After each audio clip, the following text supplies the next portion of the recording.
કેશોદના Mangrol road પર શેખ ગેરેજમાં જર્જરિત હાલતમાં આવેલ દુકાનોનું સમારકામ કરવા અથવા તો બાંધકામ દૂર કરવા પાલિકાએ માલિકને નોટિસ બજાવી હતી, જેના 2 દિવસ બાદ રાત્રિના દુકાન માલિક અને અન્ય શખ્સોએ જેસીબી જેવા સાધનો સાથે ધસી દુકાનો તોડી પાડવા શરૂઆત કરી હતી। આ ઘટનાની જાણ થતા 30 વર્ષ ભાડાપટ્ટે આ દુકાનનો ભોગવટો ધરાવતા દુકાનદારો તેમની દુકાને દોડી આવ્યા હતા અને તોડફોડ રોકવા પ્રયત્ન કર્યા હતા, પરંતુ તોડફોડ કરનારાઓની ઝડપ જતા કોઈને જાણ થાય તે પહેલા દુકાનો જમીનદોસ્ત કરવા તેમનો ઈરાદો જણાતા ભાડુઆતોએ પોલીસ જાણ કરી ઘટના સ્થળે બોલાવી લીધા હતા અને પોલીસે દુકાન તોડી પાડનારાઓને કોના કહેવાથી તોડફોડ કરો છો, મંજૂરી છે કે નહીં, રાત્રિના તોડફોડ કરવા કેમ નક્કી કર્યું તેમ કહી બંને પક્ષને પોલીસ સ્ટેશને બોલાવી તોડફોડનું કામ અટકાવ્યું હતું।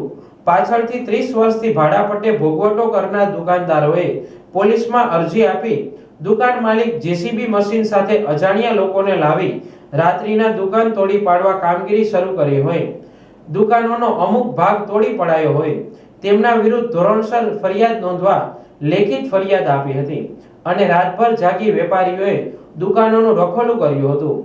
સવારે તોડી પડાયેલા લોખંડના શટર કોઈ લેવા આવ્યું હોવાની જાણ થતા ભાડુઆત એકઠા થતા શટરનો કાટમાળ લેનારા ત્યાંથી ભાગી ગયા હતા। હવે કયા પ્રકારની કાર્યવાહી થાય છે તે આવનારા સમયમાં ખબર પડશે। મારું નામ જયંતિભાઈ કિમજીભાઈ પાગડાર છે।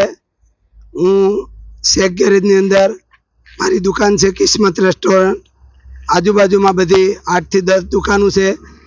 અમે નગરપાલિકાને જાણ કરેલી છે, નોટિસ આપેલી છે અને વકીલ દ્વારા અમે બધું કાર્ય કરેલ છે, છતાં પણ અમારી બિલ્ડિંગ અચાનક ખબર વગર અમને કોઈ પણ જાતની જાણ કર્યા વગર અમને સાહેબ આવી અને કહી ગયા હતા કે તમે 2 દિવસમાં અને ડિમોલેશન કરીને તમારી રીતે રિપેર કરવાનું ચાલુ કરી દો, છતાં અમે બધું રવેચ બવેચ પાડી કમ્પ્લીટ કરી નાખ્યું છે અને અમારી બિલ્ડિંગ ન નામી એવું જેસીબી આવી, નામ વગરનું જેસીબી આવી અને અમારી બિલ્ડિંગને 10 વાગ્યા પછી 11 વાગે તોડવામાં આવી। અચાનક અમને 1-2 વ્યક્તિનો ફોન આવ્યો કે તમારી દુકાન તોડી નાખે છે, એટલે અમે તાત્કાલિક અહીંયા આવ્યા અને પોલીસ સ્ટેશને જાણ કરી। અમારી દુકાન તોડવા માટે કાલુ, અપુ અને અબ્દુલ શેતા એ 3 વ્યક્તિ થઈ અને અમને દબાવવાની વાત કરી અને તોડી નાખી છે। એ કે ગમે તેમ થાય તમે આડા પડશો। અમે 2-3 વ્યક્તિ આડા પડી ગયા, અમારા શટર આડા ઊભી ગયા, છતાં અમને રોક્યા નહીં અને એ કે તમે મરી જાઓ તો ભલે મરી જાઓ, બાકી અમે બિલ્ડિંગ તો ધરાર પાડશું અને અમે આ હિસ્સો લેશું, આવી રીતના વાત છે સાહેબ। આમાં અમે નબળા માણસોથી બધા વ્યક્તિ મહેનત કરીને ધંધો કરે છે, આમ છતાં જો આવી રીતે કરે, દબાવવાની વાત કરે તો અમારે આનું શું કરવાનું?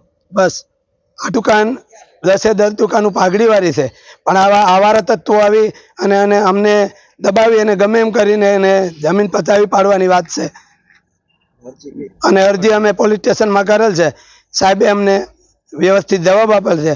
પોલીસ સ્ટેશનનો અમે ખૂબ ખૂબ આભાર માનીએ છીએ।